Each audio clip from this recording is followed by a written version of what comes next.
Fala, chefes! Sejam muito bem-vindos a mais um episódio do Pod Chefs, a sua escola de finanças e empreendedorismo. Hoje vou receber aqui um professor, chamar de professor? Pode, professor. Professor, mentor, treinador, palestrante, Branquinho. Leandro Branquinho ou Branquinho? Branquinho, que alegria estar aqui com vocês. Branquinho, Muito obrigado. Normalmente, quando me chamam de Leandro Branquinho, é porque eu fiz alguma coisa errada, Ah, né? meu Deus, então só Branquinho. Muita gente tipo acha que mãe é apelido. xingando, né? É verdade.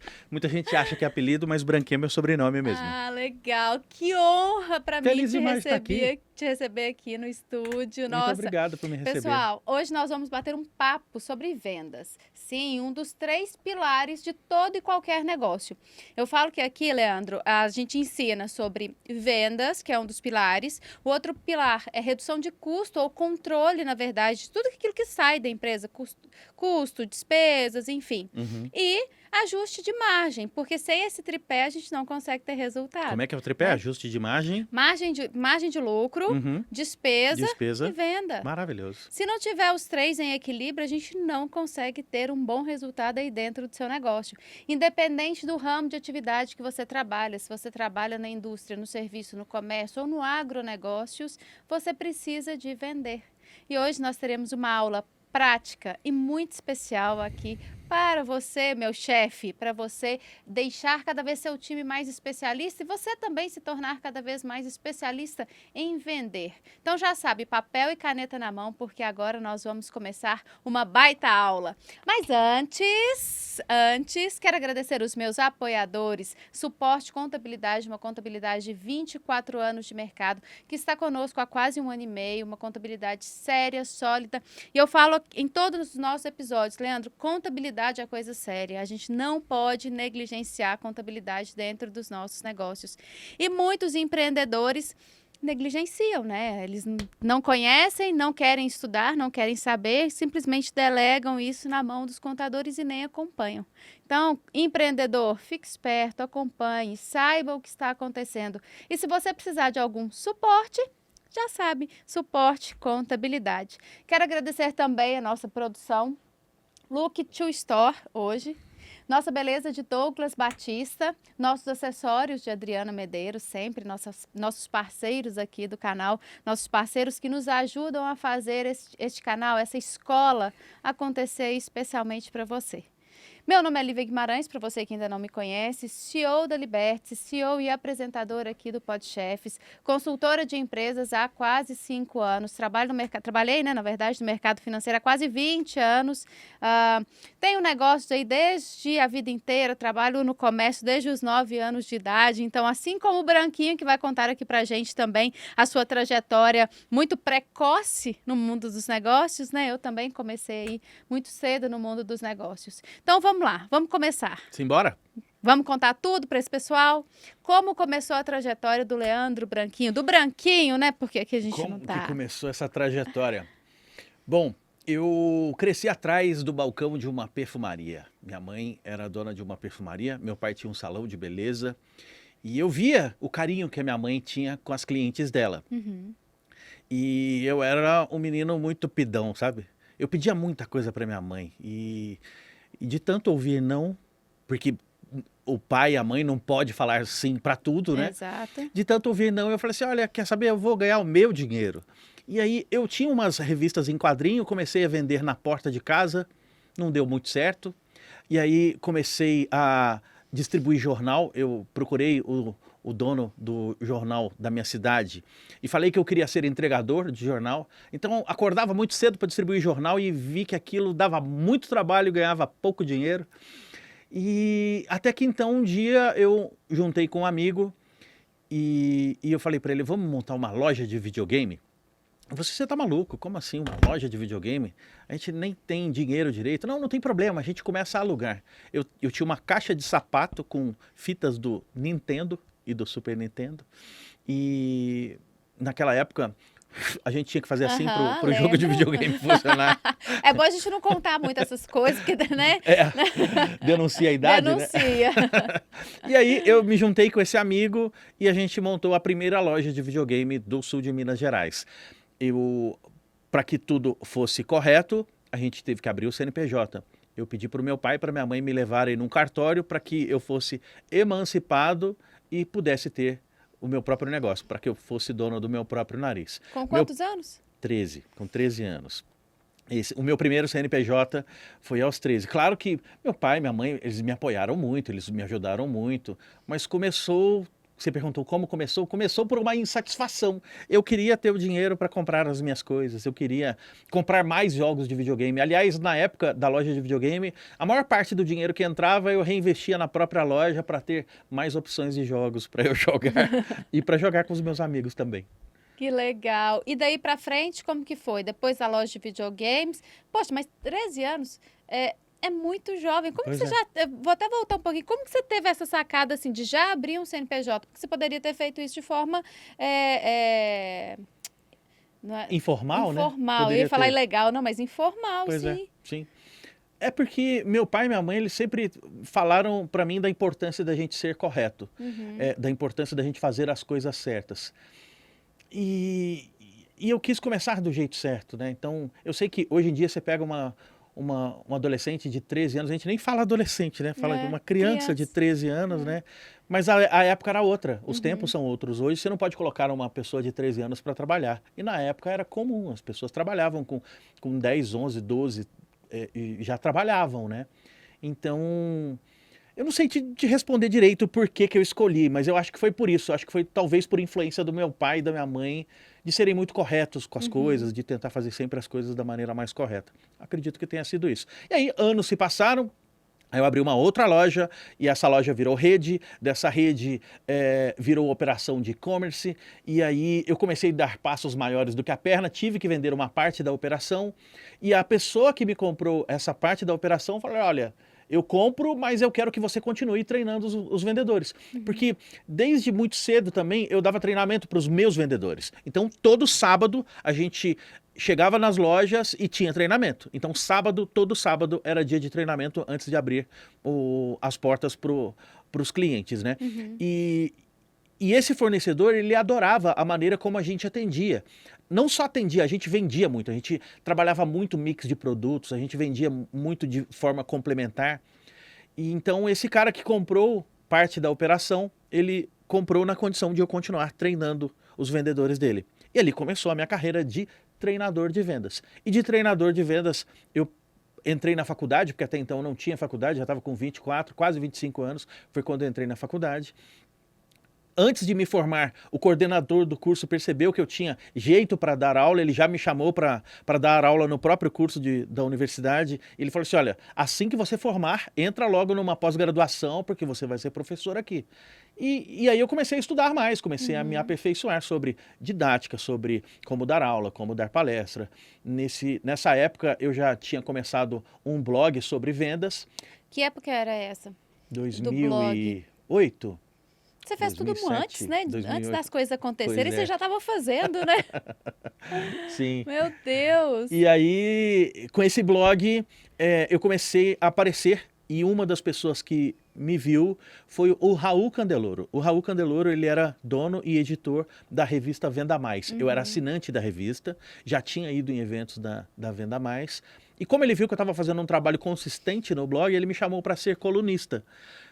E, e aí foi um dos grandes pontos de viradas na minha carreira como palestrante de vendas. Porque antes, ali eu já dava treinamentos e algumas palestras na região, no sul de Minas. Mas quando eu comecei a escrever para a revista Venda Mais, eu comecei a receber convites para dar palestra no Brasil todo.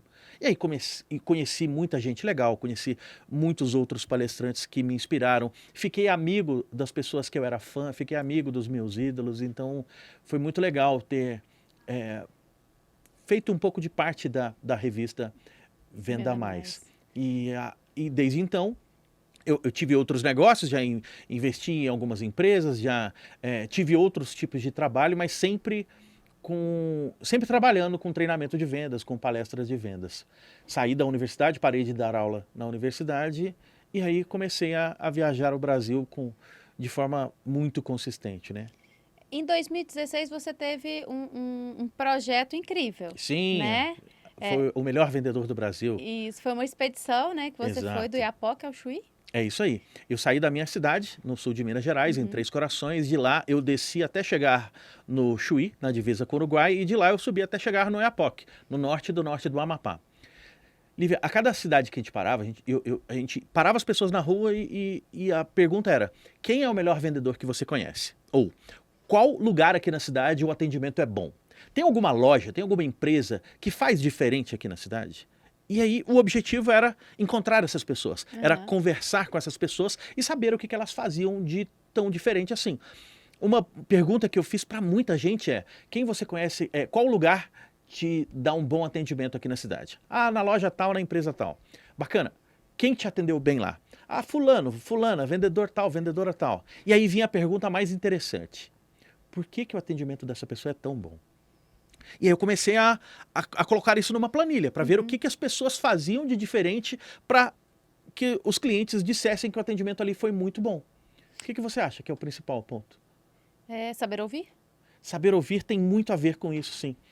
Quando eu faço essa pergunta, o que você acha que faz um atendimento bom? De uma maneira geral, as pessoas pensam: é simpatia, é ser gentil, é ser educado, é atender o cliente. Mas nessa pesquisa, eu identifiquei que mais de 70% das pessoas dizem que o atendimento em tal lugar é bom porque elas receberam atenção, porque o vendedor deu atenção.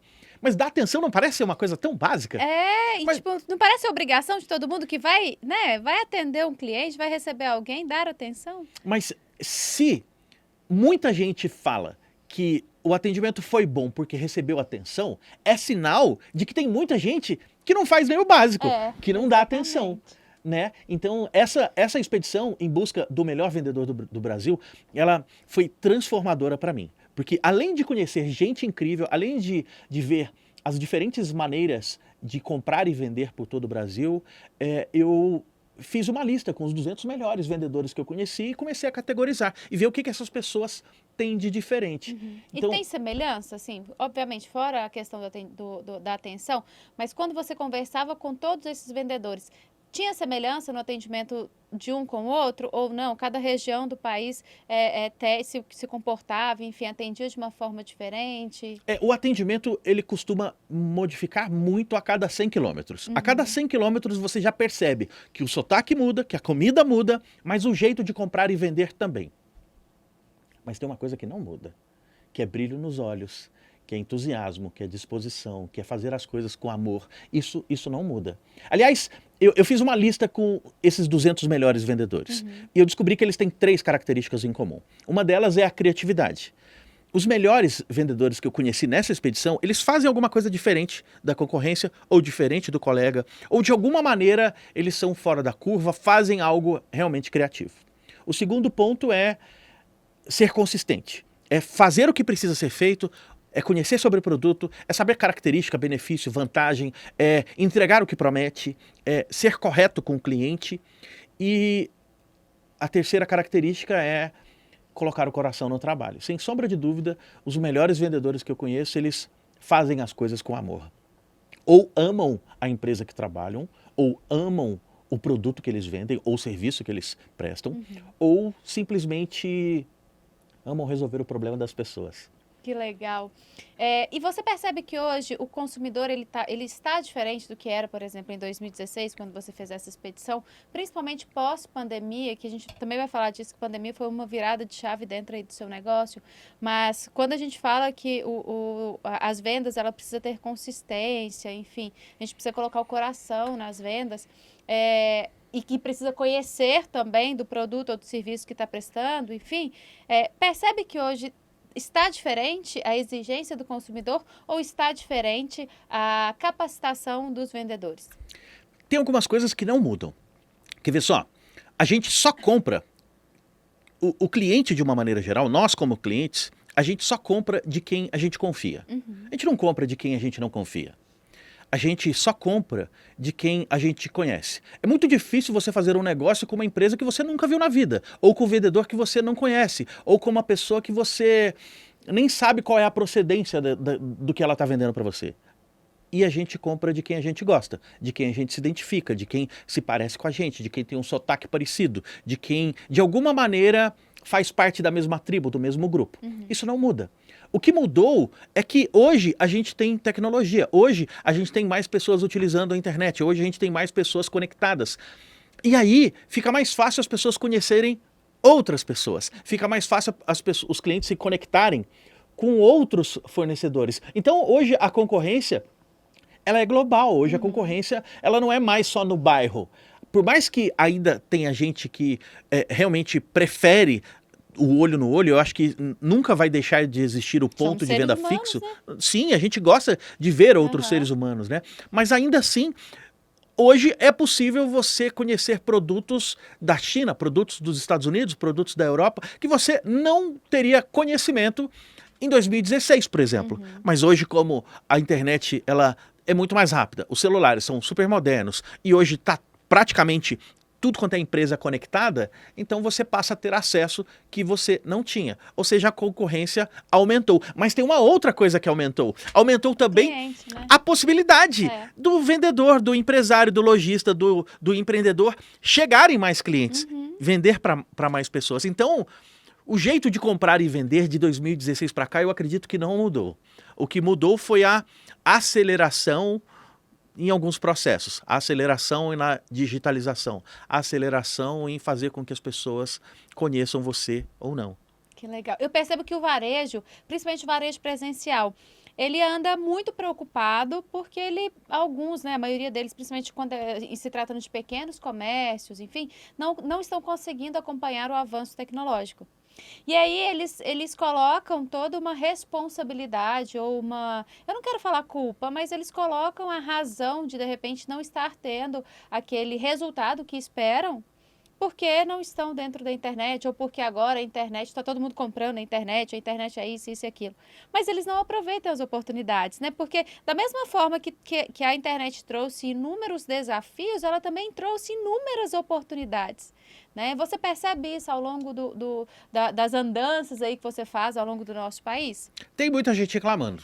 Sem sombra de dúvidas, tem muita gente reclamando. Mas o lojista que grava vídeo e aparece, tem coragem de aparecer no vídeo, ele vende mais.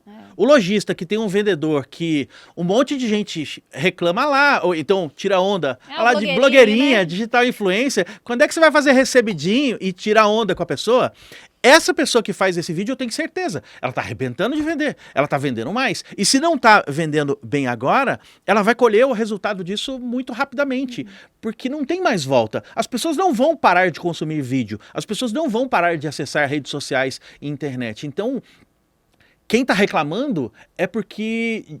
Eu sei que tem alguns segmentos que são mais complicados mesmo, mas de uma maneira geral, quem mais reclama é quem mais tem vergonha de aparecer, é quem tem mais vergonha de estar presente nas redes sociais. Vergonha e preguiça também, E preguiça também, né? Porque dá trabalho, dá trabalho. A gente que está aqui no digital, a gente sabe, é muito trabalhoso, não é barato, a gente precisa falar isso também, está cada vez mais caro. Cada vez mais caro, o digital. Sim. Mas quanto mais você demorar, pior para você. É verdade. Quanto mais rápido você vier para o lado de cá, quanto mais rápido você começar a gerar conteúdo, atualizar, né? Eu falo que a tecnologia só vai para frente. É verdade. Né? Evolução é só para frente, não volta mais. Então, quanto mais rápido você começar, melhor para você e melhor para o seu negócio. Olha, para quem faz tráfego pago, daqui a 1, 2 anos, a propaganda vai ficar mais cara.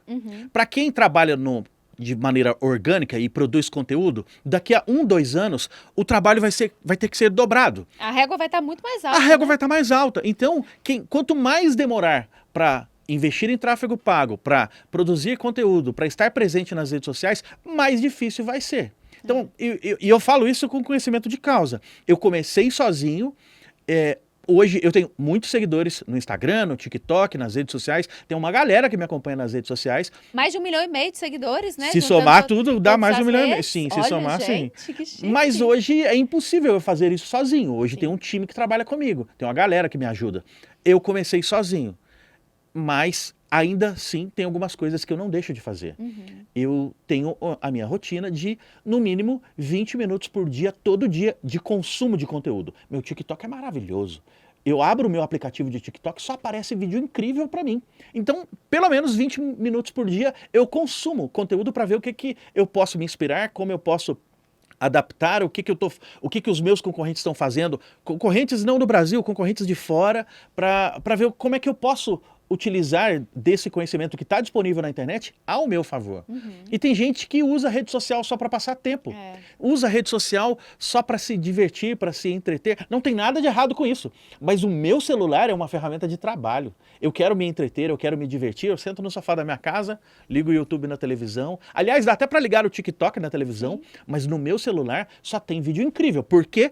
Porque sempre que aparece alguma coisa que faz eu perder tempo, eu pauso a tela, clico de novo e coloco não interessado. Então eu treinei a ferramenta para me abastecer, né? me apresentar conteúdos úteis, relevantes, né? E claro, eu não posso só consumir. Se eu separo 20 minutos por dia, todo dia, para consumir conteúdo de qualidade, eu tenho que separar um tempo também para eu produzir. Então eu escrevo todo dia, tem frase que eu posto, todo dia tem vídeo que eu gravo, todo dia eu tô com o meu time conversando o que a gente pode fazer. E isso é como se fosse uma engrenagem. E essa engrenagem, ela traz resultados quando você aprende a fazer do jeito certo. E a melhor maneira de aprender a fazer do jeito certo é consumindo o que tem de bom e tentando colocar em prática aquilo que você viu. Não deu certo? Adapta.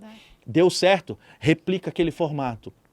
E dá trabalho, como você disse, né? Dá muito trabalho. E tem que ter muita nossa essência, né? Porque eu vejo que muitos lojistas, comerciantes, enfim, muitos empreendedores, vamos colocar aqui de modo geral, querem terceirizar o Instagram, querem terceirizar a rede social.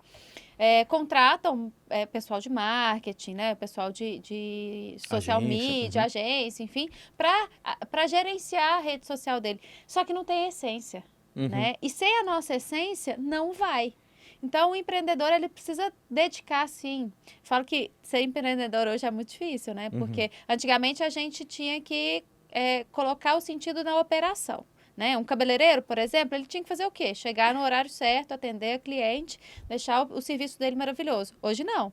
Hoje o cabeleireiro tem que estar presente em rede social, fazer gestão do negócio, fazer a gestão financeira, gestão de pessoas, enfim, né? Parceria com influencer.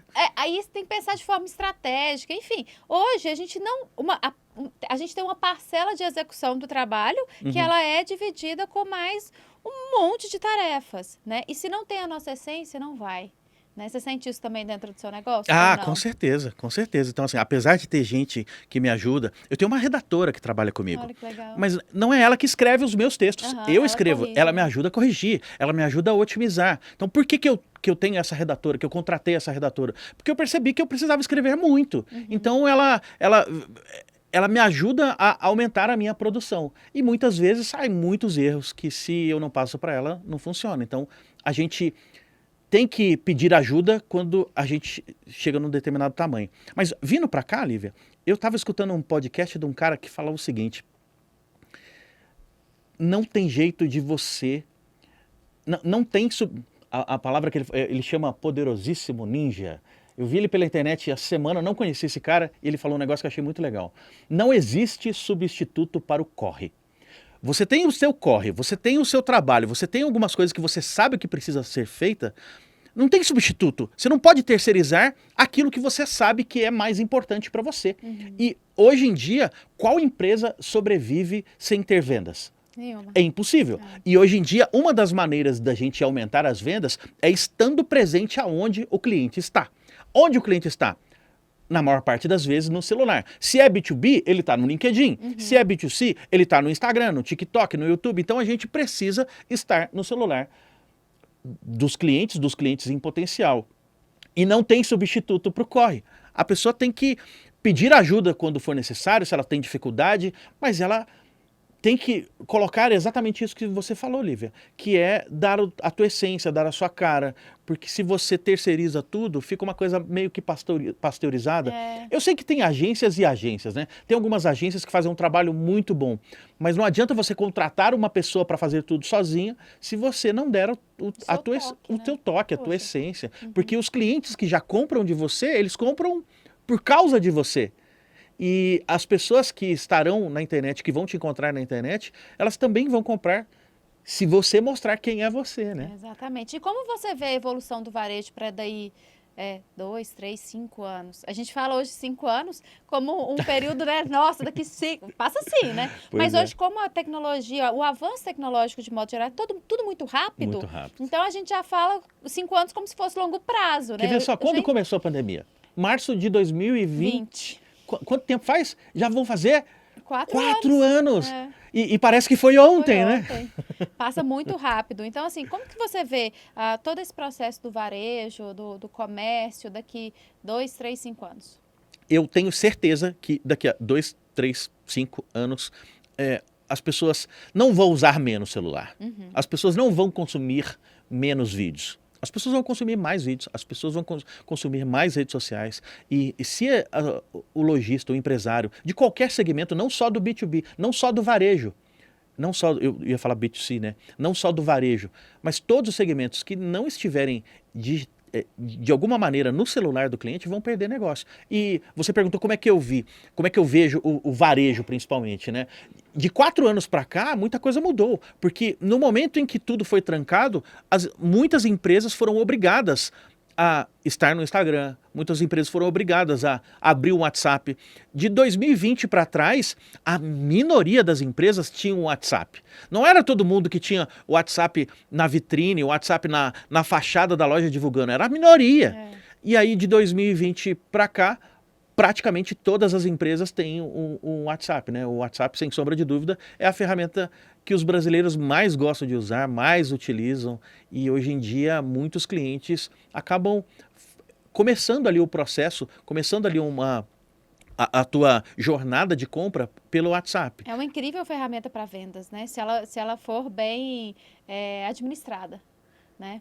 O problema é que às vezes a expressão é uma incrível ferramenta de vendas, e eu também acho que é que às vezes o empresário, o vendedor, acha que o WhatsApp é uma ferramenta para ele vender. E ele começa a colocar a lista de transmissão, começa a fazer propaganda em grupo, começa a fazer spam, começa a mandar um monte de propaganda para o cliente.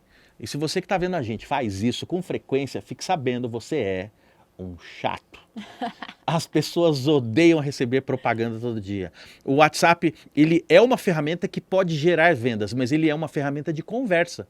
Quando Ele é uma conexão, né? É uma conexão. E é óbvio, numa conversa, numa conexão com o cliente, você vai fazer negócio, você vai vender mais. Mas se o objetivo da pessoa que pega o WhatsApp é só fazer propaganda, ela está dando tiro no pé, ela está recebendo bloco de um monte de gente. Entendi. E qual para você é a ferramenta ou enfim, a atitude, não é atitude, a técnica mais infalível de venda?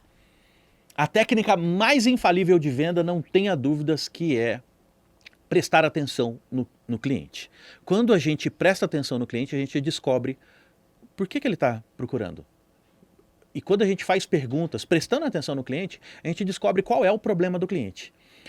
O vendedor, ele é a pessoa que ajuda o cliente a tomar a decisão mais rápido. O vendedor não é o cara que empurra, o vendedor não é o cara que engana, não é o cara que leva a pessoa na conversa, que persuade, que manipula. Isso não é vender. Vender é ajudar as pessoas a tomar uma boa decisão para elas. E ao mesmo tempo, boa para o vendedor, ao mesmo tempo, boa para a empresa. Mas, respondendo então a tua pergunta, qual a técnica infalível? A técnica infalível é prestar atenção no que o cliente quer, ou às vezes fazer perguntas para descobrir alguma coisa que às vezes nem o cliente sabe que quer, e trazer uma solução, mas de forma personalizada. Quando você está, por exemplo, na internet, e você lê um texto que fala exatamente com você, exatamente as suas dores, quem escreveu aquele texto, escreveu pensando em você. Porque aí você faz parte daquele público-alvo. Agora, quando você vê um texto e aquilo não gerou conexão com você, é porque você não faz parte daquele público-alvo.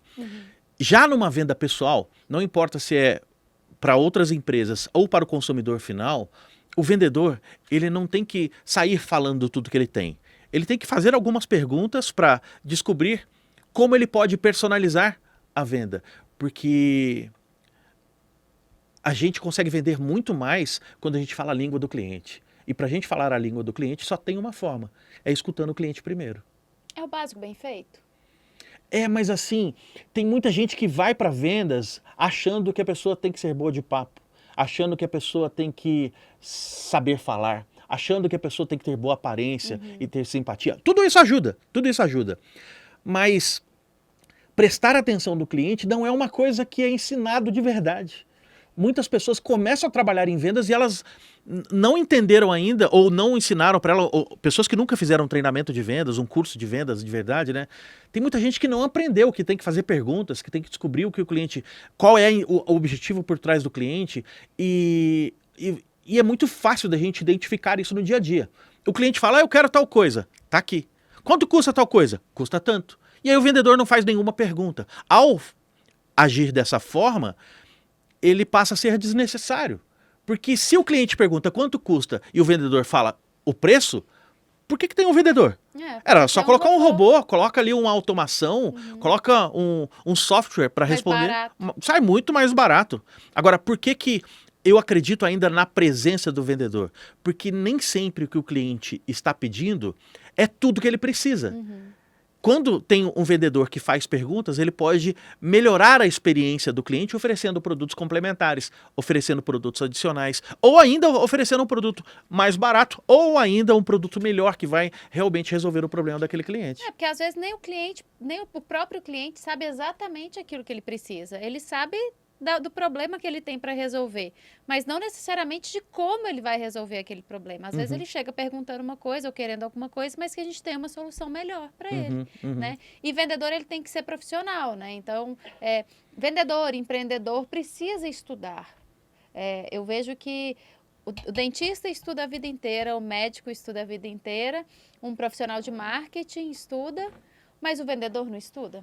O vendedor não atualiza, o vendedor não faz cursos, ele não faz, ele não tem esse processo de aperfeiçoamento. Tá errado, né? Vendedor é também uma profissão mais antiga, né?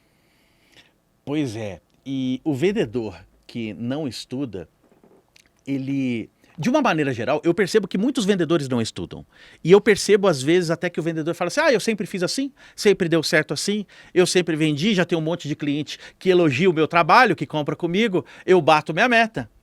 Essa pessoa que tem esse tipo de pensamento, ela está ganhando menos dinheiro do que ela poderia ganhar. Ela poderia ganhar muito mais dinheiro se ela aprendesse técnicas de vendas. Aliás, básico em vendas, a gente falou sobre a minha expedição pelo melhor vendedor do Brasil, em busca do melhor vendedor do Brasil. Eu cheguei à conclusão de que os melhores têm aquelas 3 características, criatividade, consistência e coração. Mas eu também cheguei à conclusão de que, para ser vendedor, são outras 3 características básicas. Esses melhores são a elite, é o que está no topo do topo. Mas ainda que as pessoas que estejam assistindo a gente, ou você que está vendo a gente aqui nesse podcast, ainda que na tua equipe não tenham tantos vendedores top, assim, que estão em alta performance, vamos pelo básico. O que é básico em vendas? São 3 outras características. Para ser um vendedor, para começar em vendas, para começar a conversa, são 3 coisas necessárias. A primeira coisa é controle emocional. E isso nem sempre a gente aprende. Dá para aprender com treinamento, tem professor de vendas, tem palestrante de vendas, outros palestrantes que também falam sobre isso. Psicólogo pode te ajudar nisso, ter alguém para conversar pode te ajudar nisso, ter contato com outros vendedores mais experientes podem te ajudar nisso. Porque é muito importante ter controle emocional. Você fala para a hora dos nãos. Porque tem muito cliente chato também. Tem muito cliente que fala não, tem cliente difícil, tem cliente que fala depois eu volto e não volta. Tem cliente que fala assim, me manda a proposta, você manda, a pessoa não responde, te dá vácuo no WhatsApp. E tem cobrança, e tem o chefe querendo que você bata a meta, e tem as contas chegando, e tem boleto chegando. Então é muita pressão. O vendedor que não tem o controle emocional, ele desespera, ou desiste, ou fala, isso não é para mim. Então, vendas é uma estatística, é um negócio de estatística, porque é impossível você vender para 100% das pessoas que você atende. Você tem uma taxa de conversão, que ela nunca é 100%, e receber o não incomoda, é ruim, porque muita gente acha que o não é uma rejeição. E nem sempre o não é uma rejeição, às vezes é uma objeção, às vezes é um por enquanto não, ou depois eu volto, às vezes agora eu estou ocupado. E nem todo vendedor entende isso, começa a escutar esse monte de não e começa a ter problema pessoal, vai assim, meu Deus do céu, eu não sirvo para isso. Deve ser a pior pessoa do mundo, Exato. Né? Leva tudo pro pessoal. Né? Exatamente, então precisa ter controle emocional. A outra característica é ter técnicas de vendas. Isso é básico em vendas. Para você vender minimamente melhor do que você está vendendo hoje, você tem que aprender técnica de abordagem, técnica de negociação, técnica de fechamento, algumas ideias de pós-venda. Sem isso, vai ser difícil você conseguir escala para você vender mais. E a terceira coisa é ter ambição. Não tem jeito de você colocar alguém em vendas que tá bom do jeito que tá, que ela tá toda satisfeita, ela vive a vida plena, ela tá tudo certo para ela, ela não quer mais, não, aqui tá bom do jeito que tá, desse jeito tá bom, e ela não reclama de nada. Não adianta, ela tem que ter algum tipo de ambição. E se a pessoa não tiver ambição, que ela tenha pelo menos dívida, conta para pagar. Porque aí, responsabilidade, né? Porque aí a pessoa pensa, opa, a água tá chegando no umbigo, o que eu faço? Então, olha, para você que faz processo seletivo, essa dica é muito importante. Vai contratar um vendedor? Preste atenção nessas características. O cara está endividado, brincadeira. Mas o cara precisa. Mas isso é uma coisa, é verdade, a gente está levando em tom de brincadeira, mas por que que a pessoa vai se esforçar um pouco mais se ela não precisa, se ela não quer, se para ela tá tudo muito bom? Mas, Lívia, tem gente que não precisa, mas tem ambição. Aí essa pessoa também dá certo em vendas. Sim. Porque mesmo não tendo dívida, mas essa pessoa, se ela quer comprar alguma coisa, ou ela quer viajar, ou ela quer impressionar uma pessoa, essa pessoa também dá certo em vendas. Precisa porque ter ela um motivo, na verdade, exatamente, né? É isso aí. Ela tem que ter um motivo e quanto mais ambicioso for esse motivo, mais fácil essa pessoa ter sucesso em vendas. Não confunda ambição com ganância. Ganância é você querer que o outro não tenha e você tenha. Ambição é você querer mais para você. E você não precisa torcer por fracasso do outro. Não é necessário torcer por fracasso do colega. Se o colega está vendendo bem, se um amigo seu está vendendo bem, a gente tem que aplaudir. Se você, na empresa que você trabalha, tem alguém que arrebenta de vender e você não vende tanto assim, tem que dar aplausos para essa pessoa. Cola nessa pessoa, entende o que ela está fazendo, exato, né? Pede ajuda. Mas outro dia eu falei isso numa palestra, a pessoa falou assim, mas fulano rouba, fulano passa a perna nos outros, ele rouba cliente, ele faz errado. Se alguém que está vendendo muito, está no primeiro do ranking, bate meta, mas ele faz isso usando meios ilegais ou usando de falta de honestidade, não é sustentável. Não. Uma hora ele vai ser descoberto e uma hora a casa cai. Ele não vai se manter muito tempo nessa posição fazendo coisas erradas. O caminho correto é sempre o melhor. O caminho reto, o caminho da honestidade, ele nunca vai te deixar na mão. É verdade. Por mais que ele demore, né? Porque muitas vezes não demora. Não quer dizer que, eu tô fazendo tudo certinho, mas o retorno não vem, o resultado não vem. Gente, sejam bem-vindos ao planeta Terra, sejam bem-vindos à vida real. É assim mesmo, coração, as coisas demoram. Eu brinco, meu marido também é empreendedor e a gente fala que todo negócio, ele precisa maturar. As pessoas, principalmente eu acho que hoje, a gente quer tudo para ontem, quer tudo muito rápido e tudo. A internet trouxe essa ansiedade para todos nós, né? Então, a gente não tem esse tempo de maturação e a gente precisa aprender muito com a natureza, né? Ter o tempo de plantar, tempo de crescer, enfim, frutificar e depois colher. Isso tem tudo a ver, não só com a natureza, tem a ver com como as coisas acontecem. Eu lembro que quando eu tinha, sei lá, meus 3, 4 mil seguidores no Instagram, e aí, da noite para o dia, alguns colegas meus, alguns concorrentes meus, que tinham a mesma quantidade de seguidores que eu, passaram a ter 20, 50 mil seguidores, da noite para o dia. Alguma coisa eles fizeram. Porque você não, a não ser que você tenha um vídeo que viraliza, ou que alguém muito famoso fez a propaganda de você não ganha 50 mil seguidores da noite para o dia. Provavelmente eles fizeram alguma coisa errada, ou compraram seguidores, ou participaram de algum sorteio, ou usaram o robozinho para segue que eu sigo de volta e depois para de seguir. Hoje eu percebo que esses colegas que fizeram isso no passado, eles estão com a mesma quantidade de seguidor, com engajamento lá embaixo, vendendo menos, trabalhando menos, porque usaram um atalho que a própria ferramenta descobriu e depois puniu. Então, você querer acelerar alguns processos, ou acelerar número de seguidor, ou acelerar vendas, através de e-mails que não são os corretos, ele talvez te traga um resultado rápido e imediato, mas no futuro a conta vem, no futuro a cobrança vem de alguma forma. Muito cuidado aí no seu negócio, viu, pessoal? A gente falou de seguidores e tudo, mas no dia a dia acontece da mesma forma. Se você está querendo ganhar aí do seu concorrente no mercado, enfim, ou do seu colega de trabalho usando ferramentas ou formas ilícitas, cuidado. Me conta uma coisa, para quem está começando nas vendas, qual o conselho que você daria? O cara, nossa, agora eu tive uma oportunidade de ser vendedor, eu quero agarrar essa oportunidade, quero ser o melhor vendedor do Brasil. Qual o conselho que você daria para as pessoas? Olha, o primeiro conselho que eu dou para essa pessoa é não tenha vergonha de divulgar o seu trabalho. Se você quer ter privacidade, se você não quer aparecer no LinkedIn ou no Instagram, a gente tem que aparecer aonde o nosso cliente está. Se você vende para outras empresas, você tem que ser muito ativo no LinkedIn. Se você vende para o consumidor final, você tem que ser muito ativo nas redes sociais. Hoje em dia, não faz sentido um vendedor ter um perfil bloqueado. Então, para quem está começando agora, a minha recomendação é comece a divulgar o que você faz. Você ainda não tem autoridade, você ainda não é bom no que você faz, você ainda não tem tanta competência ainda no que você faz. Comece a documentar. Comece a mostrar o teu dia a dia. Gente, hoje é meu primeiro dia, olha o que eu aprendi. Aprendi isso hoje no meu trabalho. Gente, tô aqui tem uma semana trabalhando e eu já aprendi a fazer isso, já aprendi a fazer isso. Eu entendi que aqui no nosso trabalho a gente vende para clientes de tal segmento, de tal segmento. Se você é desse segmento, vem comigo que eu te atendo.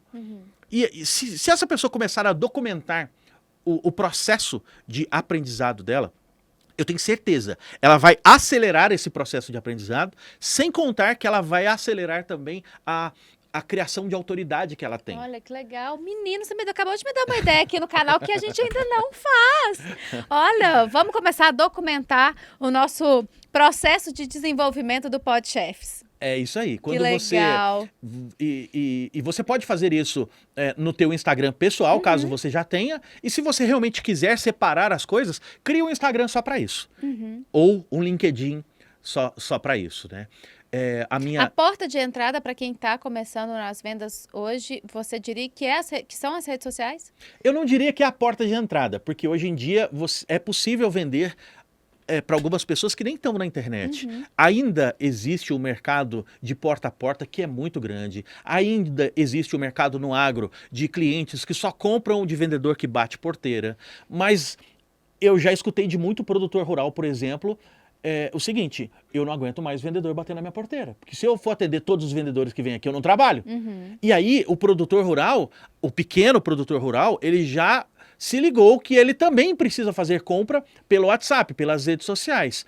Então, não é que o Instagram e o LinkedIn ou outra rede social seja a porta de entrada, mas ela é um meio para fazer com que você documente o teu processo de aprendizado, e o fato de você documentar já potencializa a sua aprendizagem, porque quando a gente compartilha, quando a gente ensina, quando a gente conta para outras pessoas, a gente aprende mais rápido. É verdade. E ao mesmo tempo você passa a ser conhecido por aquilo que você está fazendo, por aquilo que você está vendendo, ou pelo produto ou pelo serviço que você presta. Que legal. E me conta, você tem um clube do livro, né? Ah, sim. Me explica desse clube do livro. Eu amo ler. Eu leio todos os dias, leio muito e sou apaixonada com o clube do livro. Clube de livro, né? Enfim, cada região fala de um jeito. Mas você faz isso dentro do seu negócio, né? Isso. Eu sempre fui muito estudioso. Eu sempre gostei muito de ler. E eu percebo que a leitura me fez crescer. Eu percebo que estudar me fez crescer. O que eu cheguei à conclusão? Eu quero estar perto de outras pessoas que me ajudam a crescer ainda mais. E como eu estou a maior parte do tempo com o meu time, no meu escritório, no meu trabalho, eu quero que quem está comigo também cresça. Um determinado dia eu cheguei no escritório com 2, 3 livros e soltei a seguinte ideia: gente, o que vocês acham da gente ler em conjunto um desses livros aqui? E eram livros finos, livros de leitura mais fácil, com assuntos que eu sabia que era interessante para o time. E eu tive a sorte de ter uma pessoa no time que ama ler também. E ela falou assim: eu sempre tive vontade de fazer um clube de leitura, queria tanto participar. E aí o outro já empolgou e a outra também gostou da ideia. Então eu comecei a comprar livros para os meus funcionários, colaboradores, e pelo menos 2 livros, a gente está numa média de leitura bem acelerada. A gente tem lido uma média de 2 livros por mês. Olha, que legal. A gente Quais que começou- você já leu? A gente começou com um por mês, mas Aham. hoje a gente está com uma média de um a cada 15 dias. Aí. A gente já leu um monte. A gente já leu biografia, história em quadrinho, livro de vendas, livro de negociação, clássicos da literatura. Então a gente já leu um que é muito bom, do Chris Voss, já até fiz um curso com ele, que é Negocie como se sua vida dependesse disso. É um livro técnico muito bom. Ele era um negociador do FBI. Já lemos O Pequeno Príncipe. Ai, que lindo. É muito bonitinho. É. Já lemos Cheio de cheio de lições, filosofia, sim, nossa, com é certeza. incrível. Já lemos O Velho e o Mar, é um clássico da literatura de Ernest Hemingway. A gente já leu livros de estoicismo, Ai, que livros de legal. filosofia. A gente já leu O Príncipe de Maquiavel. Ótimo. Esse foi um pouco difícil, esse teve um pouco de rejeição por a É. leitura ser um pouco mais difícil. Densa, Apesar né? do livro ser fininho, mas a leitura é mais densa, então Aham. esse foi um que eu não levaria Não, de novo indica. para ler, Aham. porque...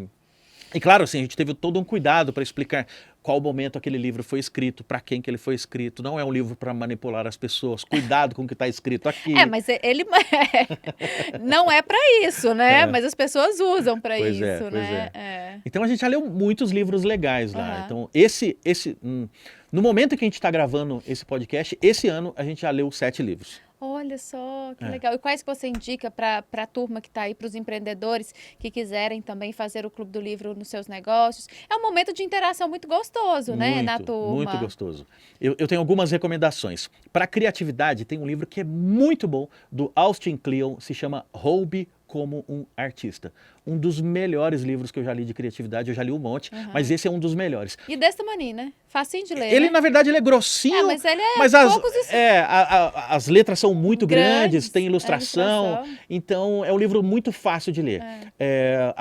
Algumas pessoas que participaram do Clube do Livro desse livro, leram o livro assim, 1h30, 2 horas, terminaram de ler, em menos de uma semana todo mundo já tinha lido esse. Esse livro é maravilhoso. Um outro que eu recomendo também é do Neil Gaiman. O Neil Gaiman é o autor de Coraline, autor de Deuses Americanos, autor de algumas histórias em quadrinhos densas, como por exemplo Sandman. Tem séries dele na Netflix, ele é muito bom. É um escritor inglês, eu gosto muito da escrita dele. Mas uma vez ele deu um discurso que fala que arte importa. E aí, esse discurso dele foi transformado num livro. E aí o livro é cheio de ilustração, foi o primeiro que a gente leu no trabalho e foi sensacional a gente ter começado com esse. Arte Importa, de Neil Gaiman.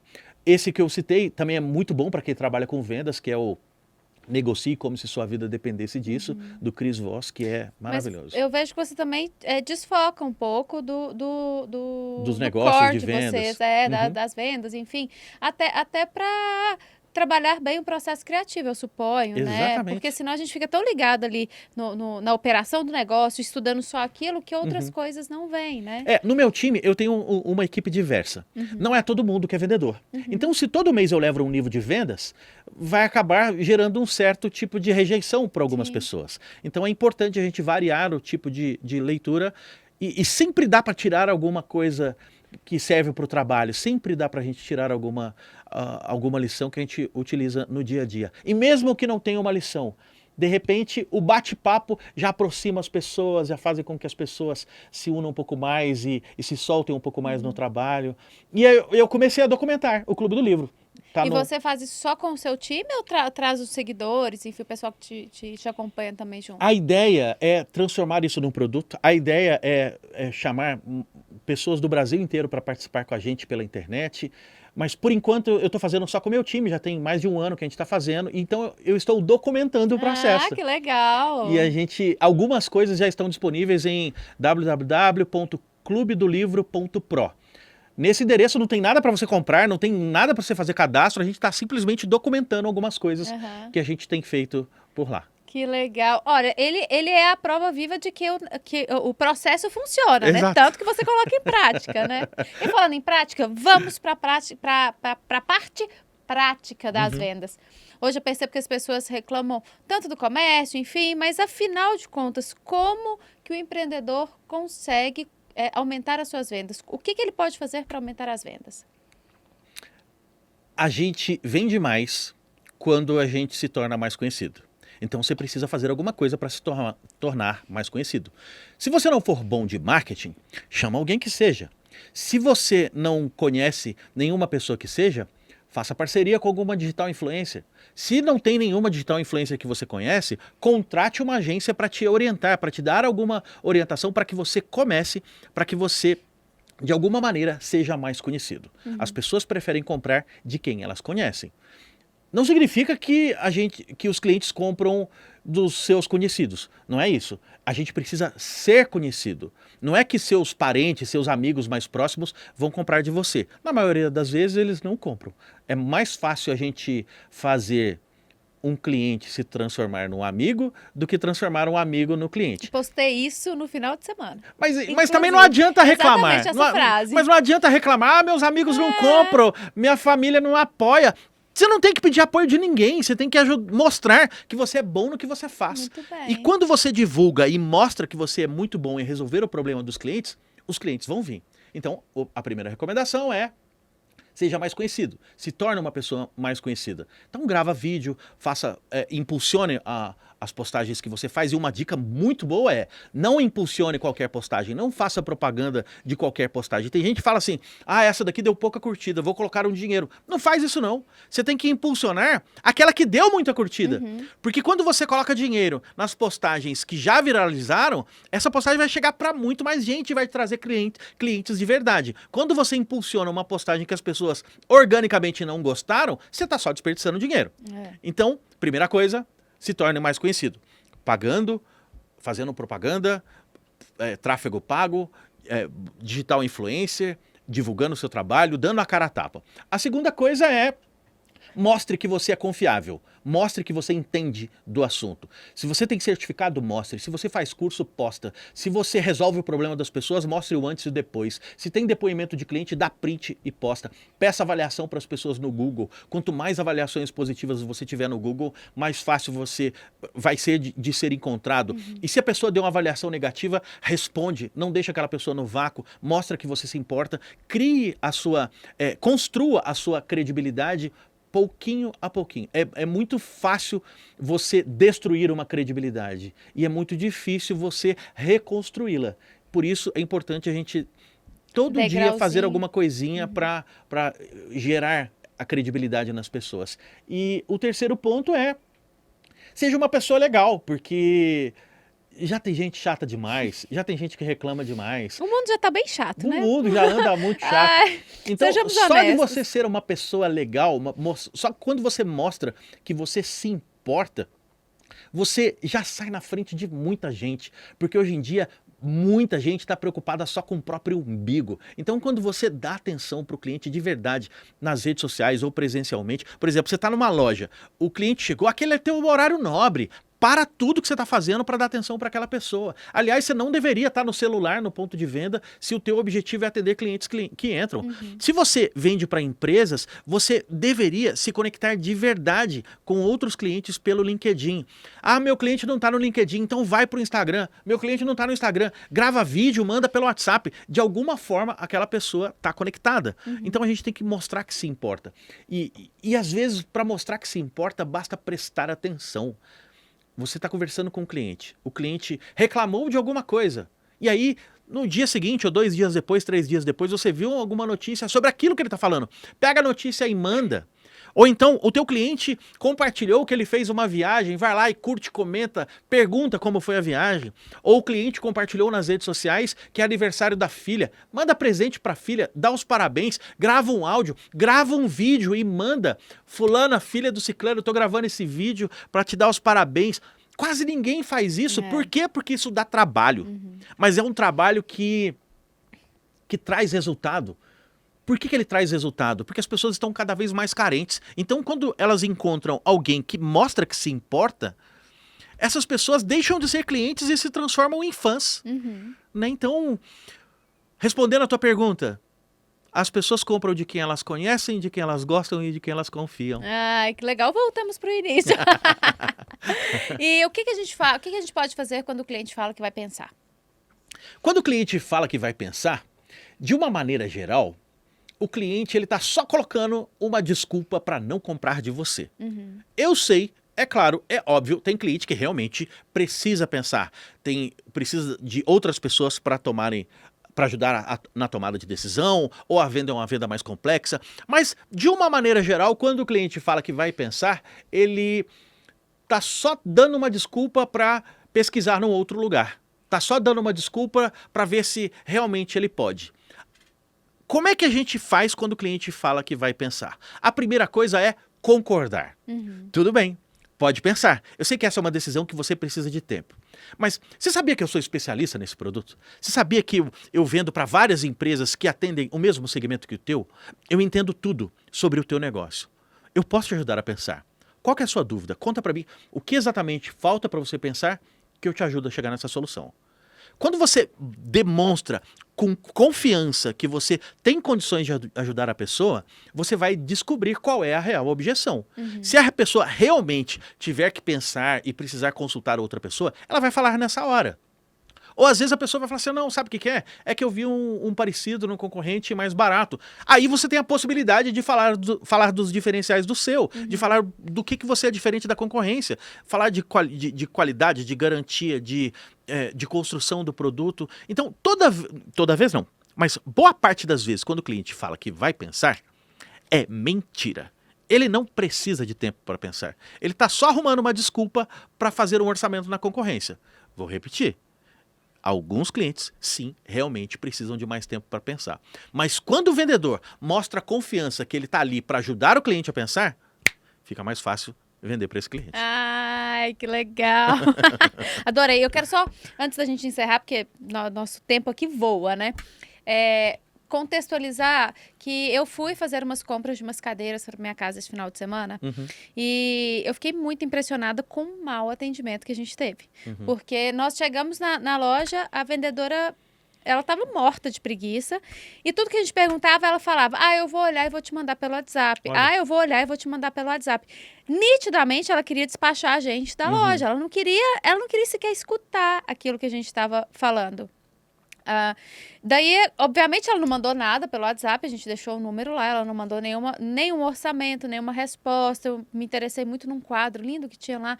Ela falou, eu vou verificar o preço, te mando. Também não mandou. A gente já resolveu o nosso problema através da internet. Então, assim, as pessoas reclamam muito por não estar chegando nos seus objetivos, por não estar conquistando o seu volume de vendas, enfim.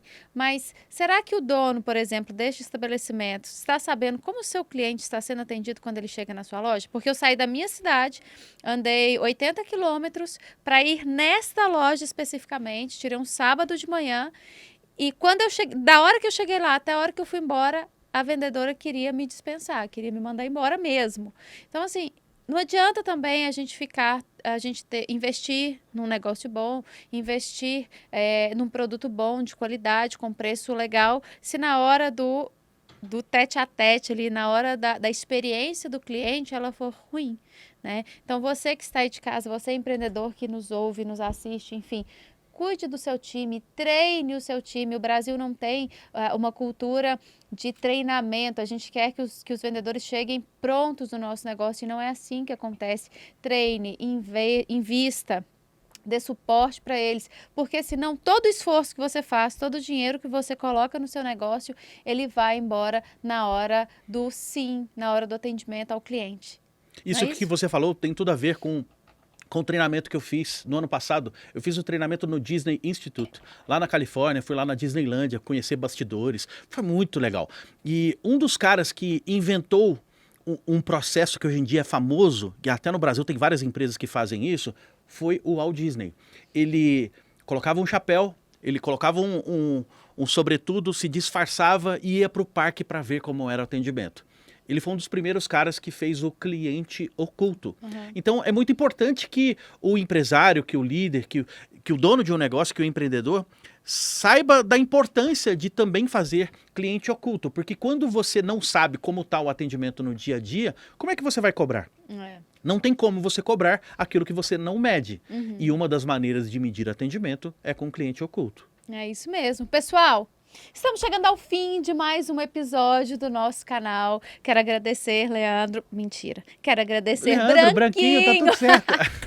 pela presença, pela troca, pelo bate-papo incrível, né? Eu estou muito feliz, Que muito legal, honrada. muito feliz de que vocês me receberam aqui. Muito Ai, obrigado. Nossa, nós é que agradecemos.